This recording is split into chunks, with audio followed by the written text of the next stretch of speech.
Boa noite, irmãos. Espero que todos estejam bem. Abra sua Bíblia no livro de Êxodo, capítulo 25. Vamos ler do versículo 1 ao versículo 9. Diz assim: Disse o Senhor a Moisés: Fala aos filhos de Israel que me tragam oferta. De todo homem cujo coração o mover para isso, dele recebereis a minha oferta. Esta é a oferta que dele recebereis: ouro e prata e bronze, e estofo azul e púrpura e carmesim, e linho fino, e pelos de cabra, e peles de carneiro tintas de vermelho, e peles finas, e madeira de acácia, azeite para a luz, especiarias para o óleo de unção e para o incenso aromático, pedra de ônix e pedra de engaste, para a estola sacerdotal e para o peitoral.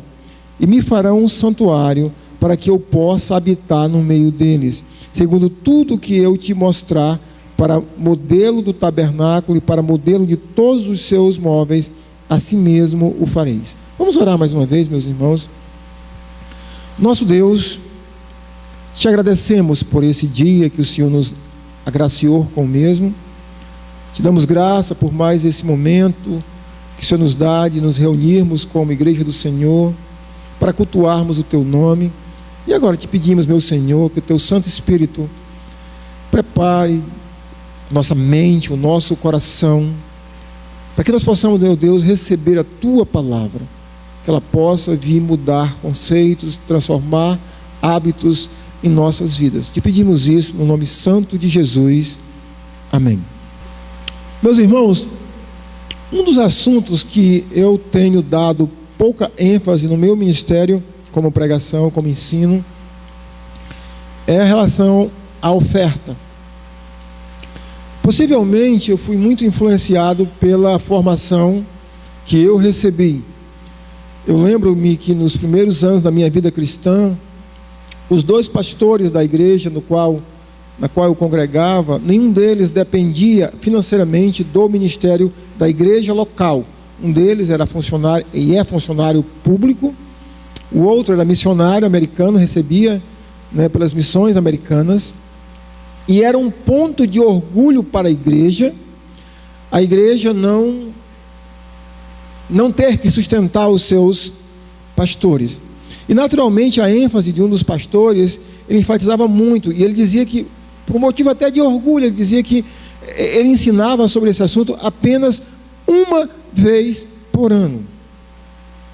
E talvez eu tenha sido influenciado por isso. Às vezes, geralmente eu percebo que em média 2 a 3 vezes por ano é quando eu trato sobre este assunto de finanças. Mas quando a gente olha para a Bíblia, a gente percebe uma outra ênfase sobre este assunto. No 4º capítulo de Gênesis, nós já percebemos Abel e Caim levando oferta ao Senhor. No capítulo 8 de Gênesis, depois do dilúvio, nós encontramos Noé oferecendo um holocausto ao Senhor. E no restante de todo o Antigo Testamento, como nós o chamamos, nós encontramos inúmeras histórias, personagens de Davi, Salomão, há uma viúva que sustentou, por exemplo, o ministério de Elias, ou que ajudou ao ministério de Elias, que cuidou dele durante um tempo, enquanto a situação estava muito difícil em Israel. Então a gente encontra um lastro ensino sobre este assunto, de pessoas que foram, por exemplo, o caso dessa viúva que cuidou de Elias, como a viúva que cuidou de Eliseu, viúva não, um outro casal, uma mulher que cuidou de Eliseu, essas pessoas tanto ofertando, cuidando de pessoas, cuidando do reino de Deus, ofertando para o reino de Deus, e naturalmente recebendo bênçãos em suas vidas. Quando chegamos no Novo Testamento, a ênfase não é tão diferente. Nós encontramos no ministério de Jesus uma ênfase significativa sobre essa questão da necessidade de se ofertar. Nós encontramos Jesus Cristo desafiando as pessoas a serem generosas no ofertar para o reino de Deus. Nós encontramos mulheres que foram comissionadas, que foram chamadas para patrocinar o ministério de Jesus. Nos ensinamentos de Paulo, nós encontramos, por exemplo, 2 capítulos que tratam especificamente sobre este assunto. E aqui nós temos, mais uma vez, uma pequena porção da Escritura nos ensinando sobre este assunto. O texto que nós acabamos de ler, irmãos, trata-se de Israel. Israel está com cerca de 3 meses no deserto, depois da sua libertação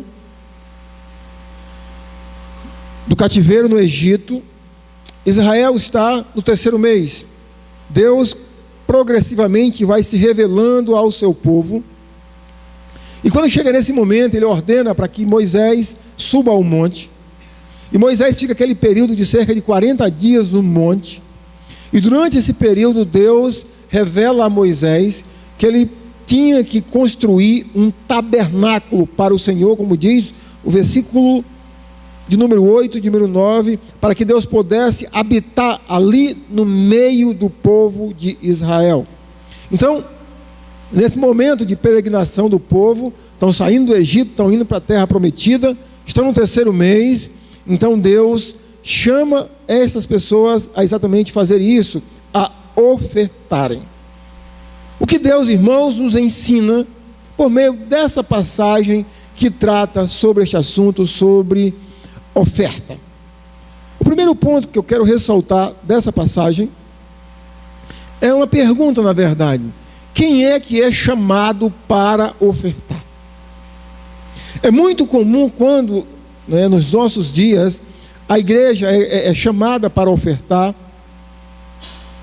Assim, muitos de nós pensarmos de maneira equivocada às vezes que quem são as pessoas que têm que ofertar para o reino de Deus, têm que ofertar para a obra de Deus.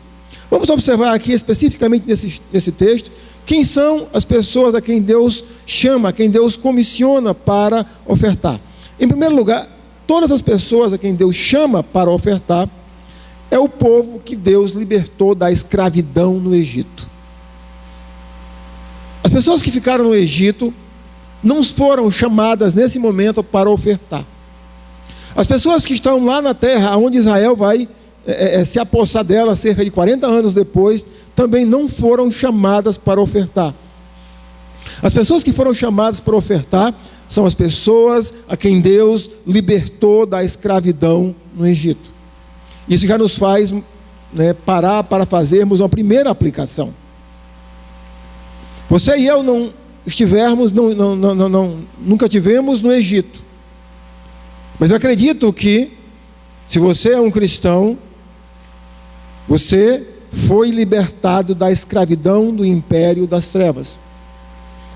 E essas pessoas a quem foram libertas da escravidão do pecado, liberta do império das trevas, são essas pessoas a quem Deus chama para ofertar para ou no seu reino. Uma segunda característica dessas pessoas que Deus chama para ofertar são as pessoas a quem Deus redimiu. É muito comum a gente às vezes olhar e imaginar que essas pessoas aqui, elas foram salvas pela lei, ou seja, pelos 10 mandamentos. Todas essas pessoas que aqui se encontram, todas elas já foram redimidas.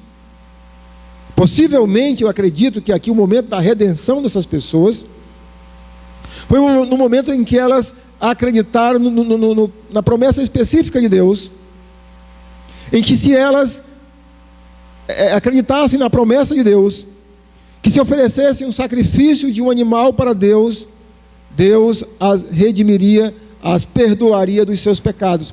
Então, o povo que Deus redimiu, o povo que Deus libertou da escravidão do Egito, é esse povo a quem Deus chama para ofertar. E um terceiro ponto sobre as pessoas a quem Deus chama para ofertar é o povo a quem Deus revelou a sua palavra. Quando Moisés chega no Monte Sinai, Deus revela-se a Moisés e revela a sua palavra para o povo de Israel. No capítulo 19 de Êxodo, nós temos aquela aliança promulgada por Deus para com o povo de Israel. e eles se comprometendo a observarem a palavra de Deus a quem Deus tinha revelado. Um povo redimido, um povo a quem Deus revela a sua palavra a eles. Então são essas as pessoas a quem Deus chama para ofertar. O povo a quem Deus revela e revelou a sua palavra. Eu creio, queridos irmãos, que somente os cristãos são essas pessoas a quem Deus chama especificamente para ofertar para a sua obra, porque são essas pessoas também que Deus tem revelado a sua palavra a cada um de nós. O segundo ensinamento que eu quero ressaltar aqui, irmãos, é que no versículo 1 do capítulo 25, nós temos Deus dizendo as seguintes palavras para Moisés. Diz assim o versículo 1 e 2: Disse o Senhor a Moisés: Fala aos filhos de Israel que me tragam oferta. O segundo ponto que eu quero ressaltar é que Deus quer nos ensinar a respeito de oferta. Oferta, é preciso que a gente aprenda sobre ela. Observe aqui que quando Deus, no versículo 2, diz a Moisés: Fala aos filhos de Israel que me tragam oferta, seria semelhante, Deus estaria dizendo a Moisés mais ou menos as seguintes palavras: Ensina o meu povo a me ofertar. Provavelmente, o povo redimido, a nação de Deus, o povo de Deus, não tinha esse hábito. Eles não tinham ainda sido ensinados a ofertar. E eles precisavam aprender. E para que eles pudessem aprender, era necessário que Deus falasse a Moisés, e Moisés lhes ensinasse, lhes instruísse a necessidade que eles tinham de ofertar para a obra de Deus. Portanto, eu e você, também assim como Israel, precisamos ser instruídos a respeito desse assunto.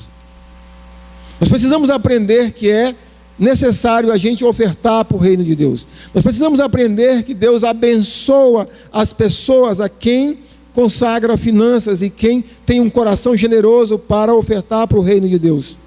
Nós precisamos aprender sobre isso, estudarmos sobre isso.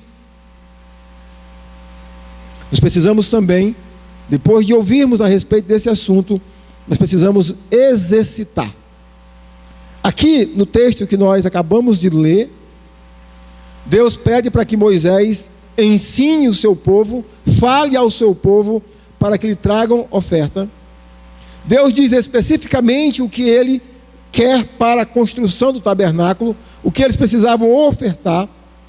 E em seguida, depois que Deus discrimina por meio de Moisés tudo o que ele quer, como nós acabamos de ler: ouro, prata, bronze, pelos de cabra, peles de carneiro, tudo aquilo que Deus vai usar na construção do tabernáculo. Chegou o momento do povo exercitar. É bem provável, meus irmãos, que você, que eu, nós já temos bastante instrução a respeito desse assunto. Acredito que talvez o que nós mais precisamos é de exercitar sobre este assunto. É de obedecer o que Deus fala por meio da sua palavra sobre esse assunto. E daqui a alguns dias, passando esse domingo que vem, no próximo, de uma maneira específica, nós teremos a oportunidade de exercitar oferta. O terceiro ponto que eu quero ressaltar aqui, irmãos, é que ofertar é um mandamento. Mais uma vez vamos olhar o versículo 2, a parte A do verso, quando Deus diz: Fala aos filhos de Israel que me tragam a oferta. Às vezes a gente pensa, é tentado a pensar, talvez o inimigo, que ofertar é uma opção. Que ofertar é somente para aqueles que têm o coração generoso. Embora seja verdade, mas quando nós encontramos esse assunto na Bíblia, ofertar não é algo opcional para quem é povo de Deus. É um mandamento para quem é povo de Deus. Deus não está pedindo por favor, Deus está dando uma ordem. Fala ao meu povo que me tragam oferta. E isso significa, irmãos, que, de acordo com a instrução da Bíblia, ou nós obedecemos a Deus nesse aspecto, ou nós desobedecemos a Deus. Eu não sei se eu já falei isso alguma vez, mas tem alguns pedidos de perdão que possivelmente alguns de nós nunca fez. Por exemplo, é bem provável que você nunca tenha pedido perdão por nunca ter pregado o evangelho para outra pessoa. É bem provável. Mas pregar o evangelho é um mandamento, e se eu não prego, é um pecado. Ofertar também, irmãos, talvez você e eu, talvez a gente nunca, no nosso momento de oração, nós nunca pedimos perdão a Deus por não termos ou não estarmos ofertando devidamente.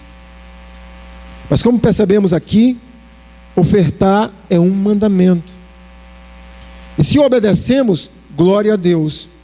Se desobedecemos, o mínimo que temos que fazer é nos arrependermos, é pedirmos perdão a Deus e corrigirmos esse hábito, esse mau hábito que foi desenvolvido em nossa vida. Ofertar, irmãos, por ser um mandamento, ele é emergencial. Porque Deus, de início, logo no início do seu relacionamento aqui com o povo de Israel, o povo redimido, Deus já instrui Moisés: diga a eles que me tragam oferta. Ofertar é um mandamento. E cabe a pergunta: você tem obedecido ou desobedecido a Deus em relação a este assunto? Uma quarta situação, irmãos, também uma pergunta, é quem Deus manda a ofertar. Observem que Deus manda a ofertar somente o seu povo. Disse o Senhor a Moisés: fala aos filhos de Israel que me tragam oferta. Vocês sabem que eu não simpatizo com uma prática desenvolvida pela igreja para atenuar pecado da igreja não ser fiel em dízimos e ofertas. Qual é a prática? Quando eu digo nós, eu estou falando do sentido coletivo como um todo. Qual é a prática que nós temos desenvolvido nos últimos anos? A gente faz as famosas feiras da vida, né? A gente junta um grupo de irmãos, vamos fazer um churrasquinho para vender depois do culto. Vamos fazer. Eu não simpatizo com isso, porque é uma forma da igreja atenuar esse pecado dela própria. É uma forma da igreja, inclusive, atenuar os irmãos que estão em pecado. E às vezes esses irmãos que estão em pecado, eles ainda barganham quando vão negociar um churrasquinho, né? Eles chegam lá e ainda reclamam que o preço está caro, né? A gente às vezes ajuda eles a fazerem isso. Então, irmãos, Deus chama para ofertar o povo de Deus. Fala aos filhos de Israel especificamente: fala ao meu povo que me tragam oferta. Um segundo ponto a respeito da pergunta: quem Deus chama para ofertar? Diz aqui no versículo 2, a parte B: todo homem cujo coração o mover para isso. Observe, além de pertencer ao povo de Deus, há uma segunda característica: todo homem, ou seja, homem e mulher, cujo coração Deus o mover para isso. Desculpa, que o texto não diz cujo coração, de todo homem cujo coração o mover, não Deus, mas o próprio coração o mover. E aí eu queria fazer um esclarecimento a respeito dessa má compreensão que nós temos na Bíblia sobre coração. Na língua portuguesa, na nossa cultura, quando alguém age de maneira impensada, de maneira não racional, de maneira não refletida, como é que a gente diz? O fulano agiu pelo coração. Ele não usou a razão. Mas o ensinamento da Bíblia é exatamente o oposto. Agir pelo coração na Bíblia não é agir pela emoção, é agir pela razão. O coração é a parte mais íntima, mais escondida do ser humano, de onde se formam as nossas emoções, de onde vem o nosso ser. Lembra do que a Bíblia diz? Sobre tudo que se deve guardar, guarda o quê? O teu coração. Na Bíblia, agir pelo coração, ou como diz aqui essa frase, de todo homem cujo coração o mover, não é aquela pessoa que de repente, senti vontade de ofertar, senti o desejo, o sentimento. Não é necessariamente isso. De todo homem cujo coração o mover para isso, significa que o povo de Deus, a pessoa de Deus, diante de uma oferta, ele vai racionalizar sobre ela. Ele vai, por exemplo, pensar: essa obra é necessária? De fato, ela é emergencial para a igreja ou para o reino de Deus? As pessoas que irão receber, elas de fato estão precisando, ou seja, a gente examinar, a gente usar a razão para naturalmente ter que fazer aquilo que Deus nos manda. Eu enfatizo isso, irmãos, porque talvez a gente imagine que Deus agrada-se a quem oferta com alegria. Sim, porque ao olharmos as necessidades do reino de Deus, a gente entender que é necessário, que é preciso, e naturalmente investir as nossas energias naquilo que nós iremos fazer como igreja de Deus, é algo que nós estamos fazendo com o coração. Então, quando você encontrar essa frase na Bíblia, o fulano ou o beltrano, ou Deus alegra-se com todo homem cujo coração o mover, não é aquela pessoa que de repente diz, fui ofertar. Não é isso. É aquela pessoa que racionaliza, que reflete, que pensa e que decide fazer o que precisa ser feito. O quinto e último ponto. Eu quero refletir, irmãos, nessa passagem, é sobre Deus sempre nos dará condições de contribuir para a sua obra. Quando a gente olha para essa passagem, a gente pode pensar o seguinte: como é que essas pessoas irão ofertar? Elas estão fugindo? Elas fugiram do Egito? Elas estão no deserto? Como é que elas vão arrumar ouro, prata, bronze, estofa azul, púrpura, carmesim, linho fino e todos os outros materiais descritos para a construção do tabernáculo e para as vestes dos sacerdotes? Como é que esse povo vai conseguir o que Deus está pedindo? Deus nunca nos pede, ou Deus nunca nos manda fazermos alguma coisa que Ele não nos capacite a fazer. Quando a gente volta na história do povo, especificamente aqui o povo de Israel, dessa história, no capítulo 11 de Êxodo, volte aí um pouquinho, rapidinho.